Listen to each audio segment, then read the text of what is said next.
Hey, what's up, everybody? Welcome back to the Rising Tide podcast. I am your host, Stanton Hunter, and today we're talking about, just trying to get back into the swing of things in COVID and making something out of nothing is kind of the whole theme of today. With me today, I have a good friend of mine. He is the drummer for the Reign of Kindo. He is a music teacher. He teaches drums. He's probably one of the best drummers I've ever met personally. And so, Kendall, happy birthday, first of all, and welcome to the show. Thank you, and thanks for having me. I appreciate it. So I brought you here because you are making something out of nothing during this pandemic. You have been working your butt off, and I know because you text me all the time about it, to making your stream and making your stream better so you can get people to follow you and listen to your music and learn from you. And so, just tell me in a nutshell, what are you doing? What is your stream all about? Well, what my stream is about, I stream on Twitch, and I usually just play. I started doing full album playthroughs of my band's music, just starting out, trying to get, because we're not able to do shows anymore, kind of get my fans, or the fans, I don't say my fans, the fans, and to watch, to keep them entertained or just kind of keep them engaged still, that we're still doing these things, even with such a crazy sort of climate that's happening right now, Yeah. So I just play music, and then it's kind of evolved into now just me playing crazy songs. People will come in there and just be like, play this crazy song that I've never heard on the fly, and I'm like, okay, just playing it and just sure, making it up as I go, which has helped me a lot on a lot of levels of being able to just improv a little bit quicker and learn even faster on the fly. I was already really good at that, but I've had to really recognize patterns that happen in songs. I would imagine that when that happens, that just helps you because it's practice. It's doing something to kind of get you out of your norm, and it just kind of escalates or elevates your game so that you can be better the next time. Exactly. I don't know what they're going to throw at me. I try to tell them, give me something kind of groovy or cool, but then I'll have somebody come in and throw me a stupid meme song from YouTube or whatever, and I'm just like, okay, fine. Or something with no drums at all, and then you're fully have to, put your creative hat on and pull something out of nothing, So has streaming on Twitch been beneficial for you? Has it monetarily speaking? I don't even know the actual numbers, but yeah. Is it all the effort that you're putting into your stream? And trust me, it's a lot of effort that you've been doing. Has it been worth it through all of this?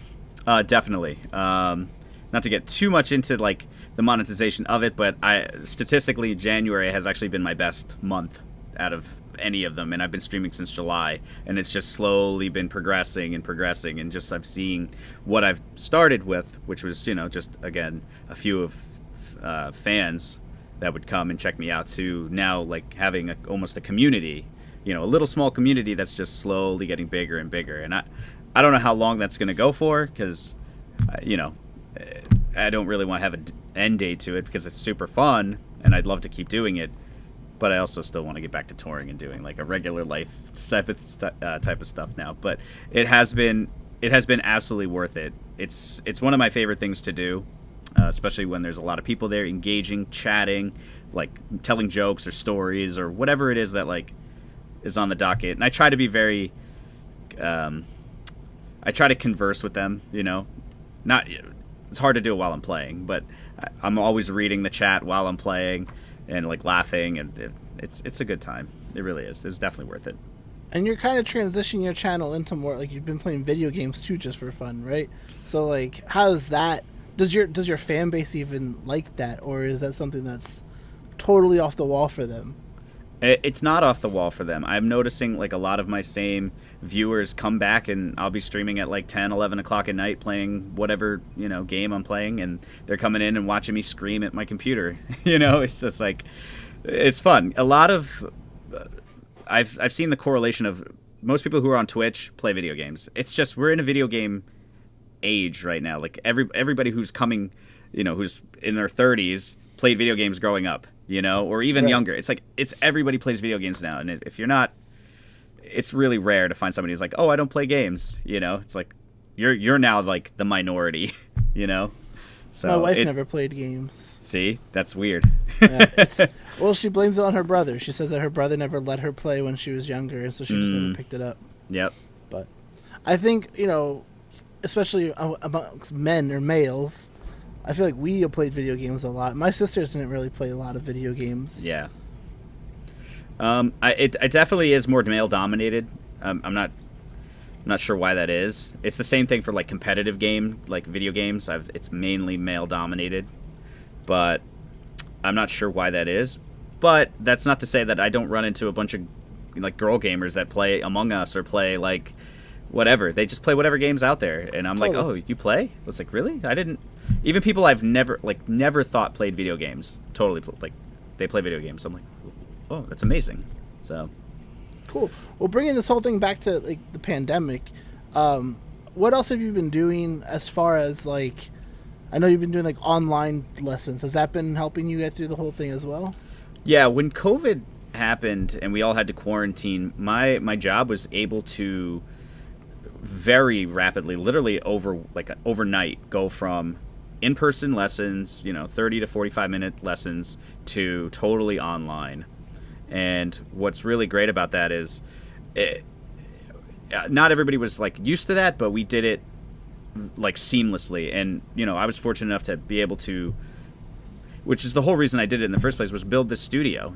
I was able to build this studio and have a really great setup for the kids, so where they can hear the drums, they can see everything, and I was just able to at least keep a job, and keep and more importantly, keep these kids active during quarantine while they don't have a lot going on. We just did a couple shows. This is their first shows since like the whole quarantine, literally this weekend and last weekend, at a place in Crossroads in Garwood, New Jersey, at Crossroads, where they actually got to play, socially distanced, but played, and we live streamed it for the parents to watch, which is really great. Yeah, it was really great. The parents were so thankful. We got the sound from the board. It looked good. It sounded great. I was really pleased with it. And funny enough, they hired me, my job, to do the live stream because I'd been putting all my time and effort into live streaming myself. So it's like, right. I knew how to do it. So. Well, that's great. Like, you kind of taught yourself a new skill that a few months ago you didn't have. Well, that's a whole other thing, and this firsthand by how much I've been asking you about, cameras, lighting, just YouTube videos, just like thumbnails. In today's climate, as a musician, at least what I've found is you have to be able to do a million different things and do them relatively well, maybe not the best, but well. And whether that's video recording yourself, making it sound good, and marketing yourself properly, and branding yourself and creating something that is unique in its own right. So when quarantine happened, I reached out to all my friends, all my creative friends, Stan being one of them, and I asked you so many questions about cameras and positionings and what does this look like and is this okay? And I was asking my buddy from Nashville, who's a audio engineer down there, who works with some pretty big acts. I'm like, hey, I'm putting it together a studio. Like, should I get this? Should I get this? Should I get that? Like, to record drums? Like, what kind of microphones should I get?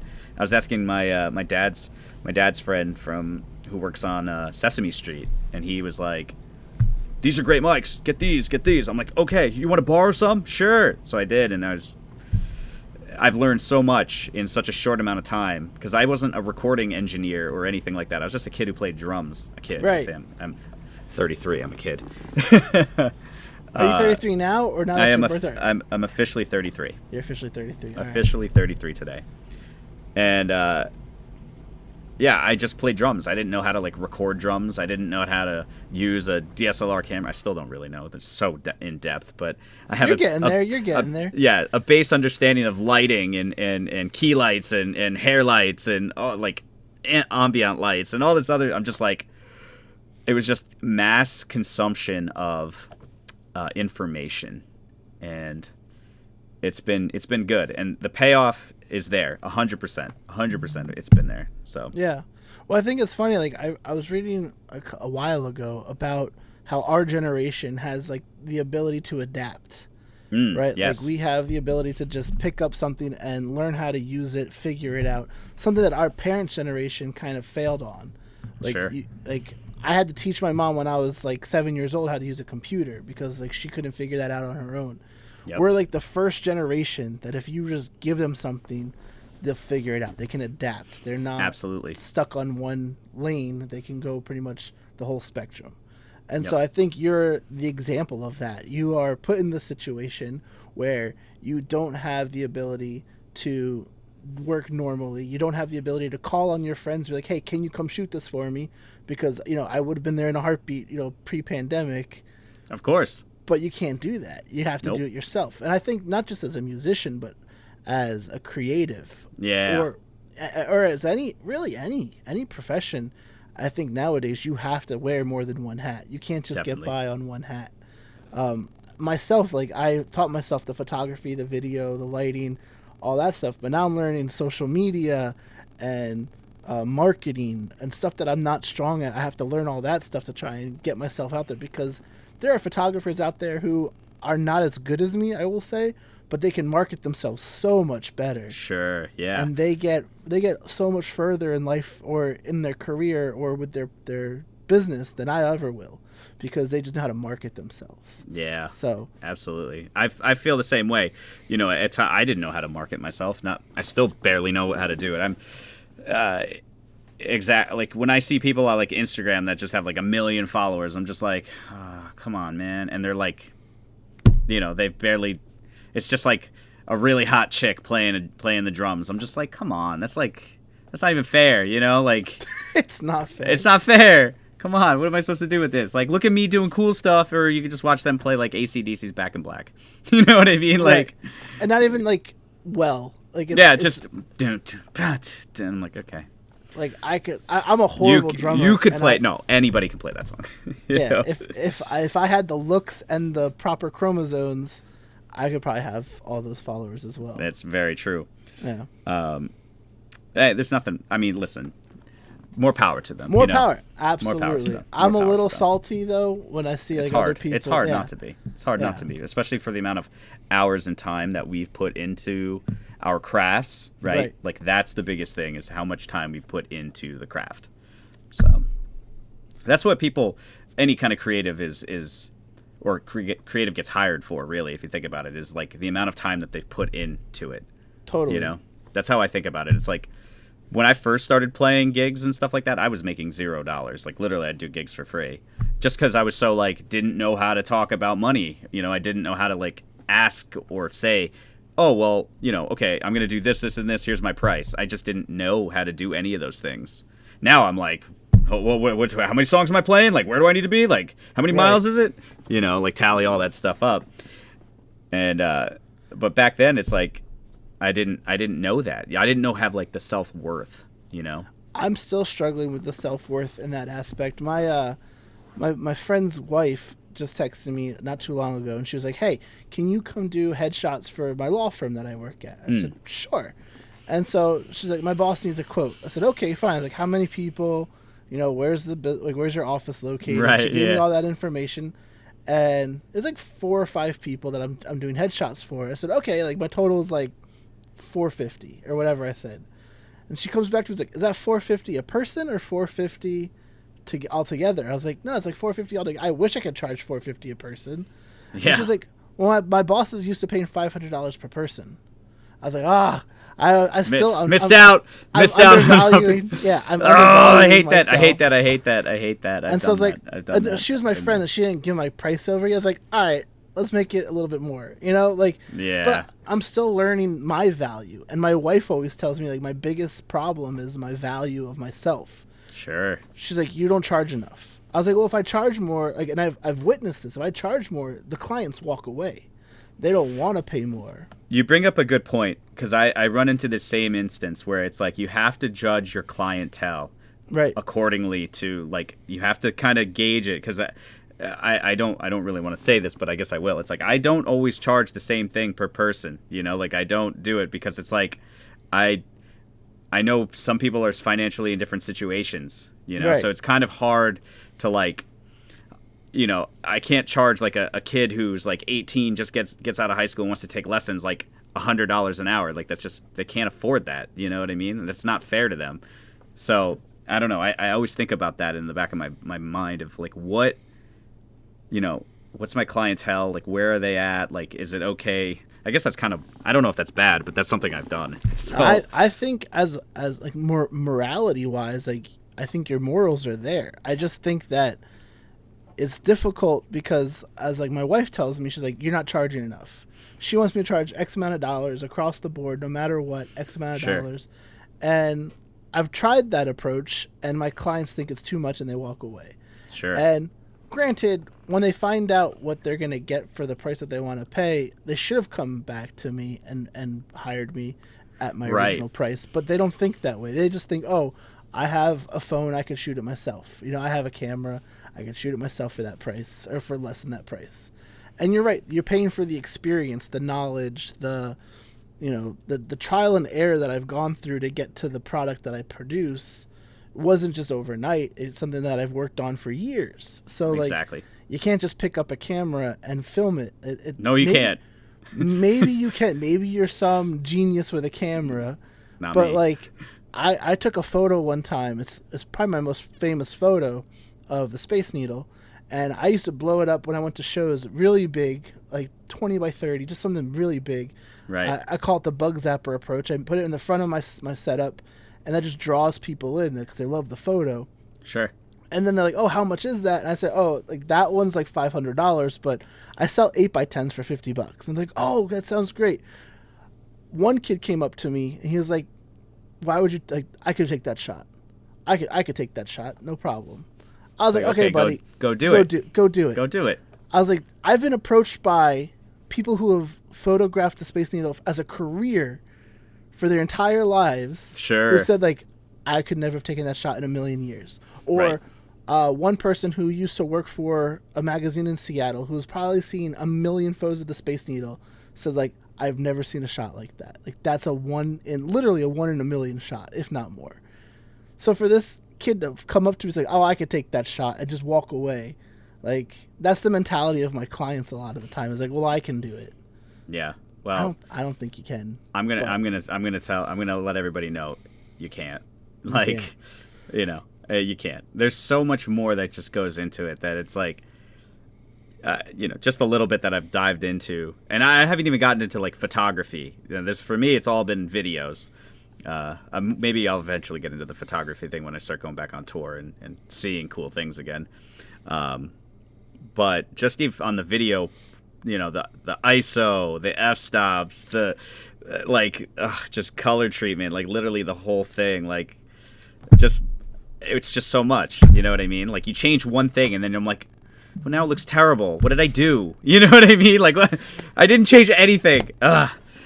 So it's difficult. I don't try shooting photography for a concert in like a concert venue. Oh, with the lights changing every 30 seconds? Not even like 5 seconds. It's impossible. Like it's so hard to do that properly. That Just Jake's show that we did, the lighting was so rough. It was tough. That was tough. That was really tough. I ended up making a lot of that black and white because the black and white looks pretty cool. It just looks so much better. Because the colors that they were using at the venue was weird. Yeah. But, I mean, if you go to those shows, you have to put your camera in a certain... I think it's... I would probably put it in, like, aperture priority. Something that it'll change the settings for you based on the light. Yeah. But I like to shoot everything in manual. I hate switching over to, like, a priority mode. So I'm sitting there in manual, like, taking a shot. The light changes. Oh, I got to crank down my ISO. Or I got to crank up my ISO just to get this shot. I miss shots that way because I'm trying to perfect it, but... Because of you, I'm a manual guy. I don't like autofocus. I don't like any of that. Nope. I'm just like, nah. I'll do it myself. Okay, ooh, right there. Just because there's depth of field because of where my camera's set up. I have like the toms there, and I don't want the drums to be like too out of focus. Just maybe just a smidge. That way I'm still in focus. But you know what I'm saying? It's like that. Like find that middle ground. That if you had autofocus, it'd be the drums are totally out of blurry and then I'm fine, or the other way around, and it would just look awful. Or if you look away from the camera, your focus will shift. Yeah, exactly. It's like goes to like my neon out. signs and stuff. Yeah. So like for this, what I'm doing right now, like this camera over here is autofocus, just because you're pretty stationary. I'm not moving around. There's nothing changing. No, you're good. If I'm behind the camera, I'm in manual focus for video. Yeah. Like there's no reason why I can't pull focus to get to what I want. Sure. So, but all my settings are manual. Everything I'm in full manual mode. My ISO, my shutter speed, my aperture, everything I'm controlling as I need it, as I see fit. Yeah. Yeah. So yeah.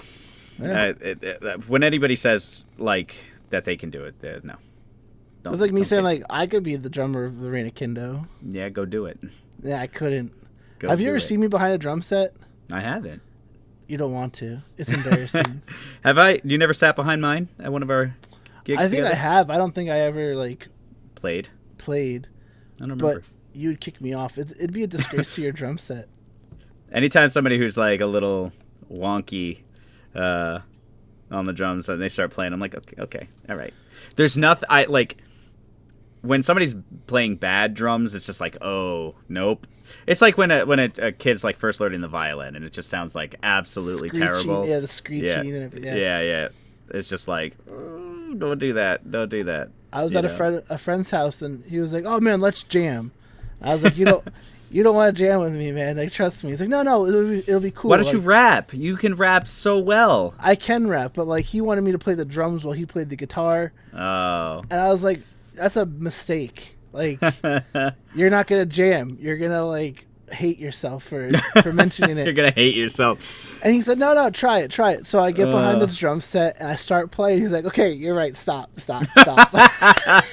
It was so bad. I used to own a drum set. I never knew how to fully set it up, but my parents bought me a drum set. It was a legitimate. I forget the brand, but it was like a legitimate like $500 drum set that my parents got at like a flea market for dirt cheap.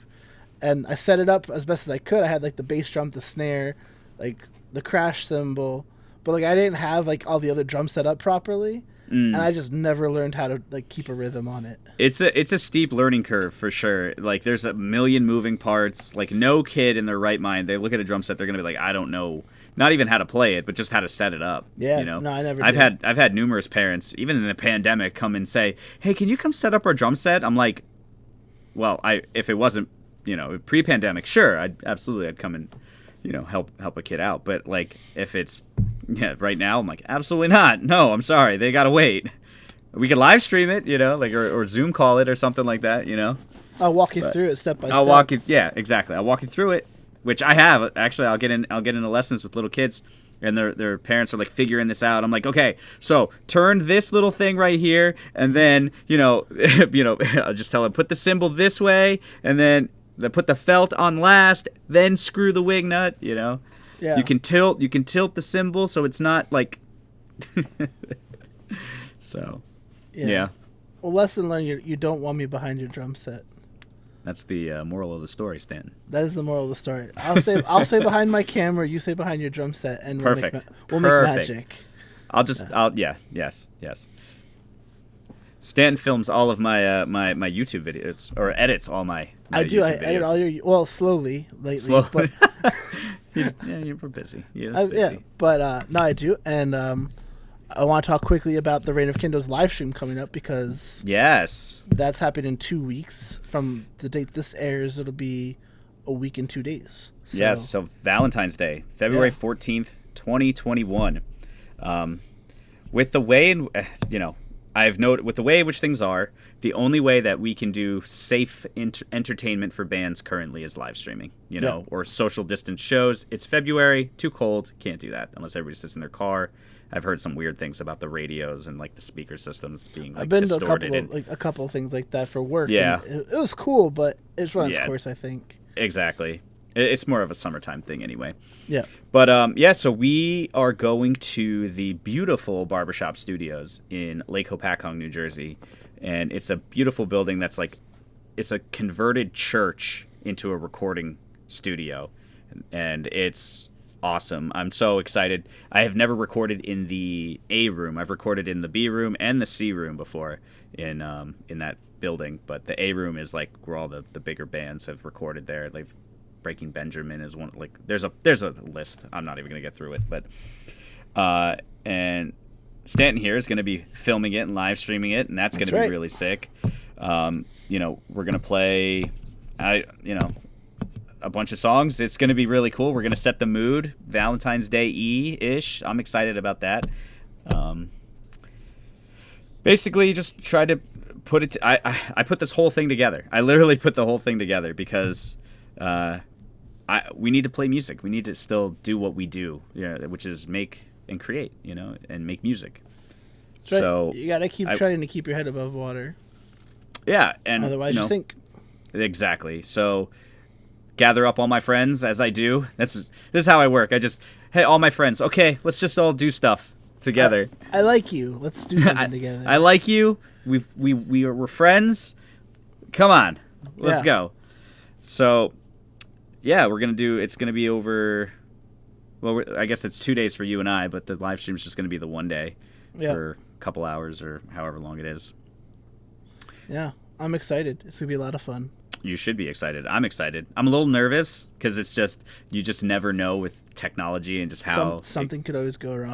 Can go wrong. I'm nervous of that as well, but I'm confident in my gear that it'll work. Well, we're good. Yeah, exactly. Now I got knock on wood. I think your gear is going to be fine. I'm not worried about that. I'm just worried about like internet connection or anything like that. I know it's like top notch speed there. They've got the FiOS 1 up, 1 down gigabytes. So that should be fine. More than enough. More than enough. I'm streaming at like 10 up, which is terrible. But I don't have any problems. Wow. Well, that's our time, Kendall. So thanks so much again for coming on. Well, and thank you. Discussing making something from nothing.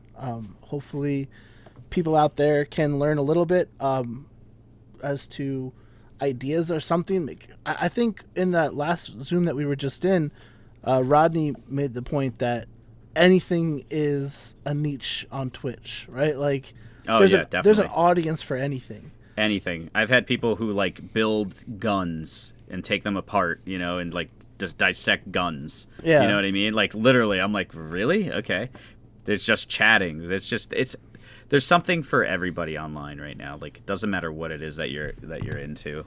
Yeah. So whatever it is that like you guys at home listening to this are into, if it's collecting toenails, which is weird, but like there's got to be an audience out there for it. Like if you're looking for something, like you could obviously you can make something out of nothing is what I'm trying to say. Pick your niche, pick your whatever it is you want to go for, and just do it. So do it. I love it. Yeah, just do it. I think Nike says that. They do. They do say that. They do. If anybody wants to follow me, I'm at twitch.tv/CandyBoyDrums for Twitch. Candy Boy Drums. Also, it's a long story. Shout out your Instagram and your YouTube channel. Oh yeah, my Instagram is Kendall_Lantz, Lantz, not CE. It's spelled like a German. And my YouTube, which is just Kendall Lantz. YouTube. Search my name, Kendall Lantz, and you'll find me. And find all of Stanton's edited videos. Yeah, my lovely playing and his. That's it. We got another. You got a lot more. For me, you got plenty more from me. Yeah, They're keep me busy, but I know. I do. Awesome. Well, again, thanks so much, Kendall. Thank you. And I'll see you in like a week or two. I'll see you in a week. All right, bye, buddy. Later. See you, Stanton. All right. So as you guys can see, you can make something out of nothing. That's possible if that's something that you want to do. But you have to put the work in. You have to do it. And I've seen a lot of people be successful by doing something like that. So definitely get out there. No matter what your niche might be, there's an audience for it, and you just got to be consistent. So until next week, guys, I'm Stanton Hunter. Thanks so much for watching. Go out there, do something that makes yourself better, makes other people around you better, because together we rise. See you next week.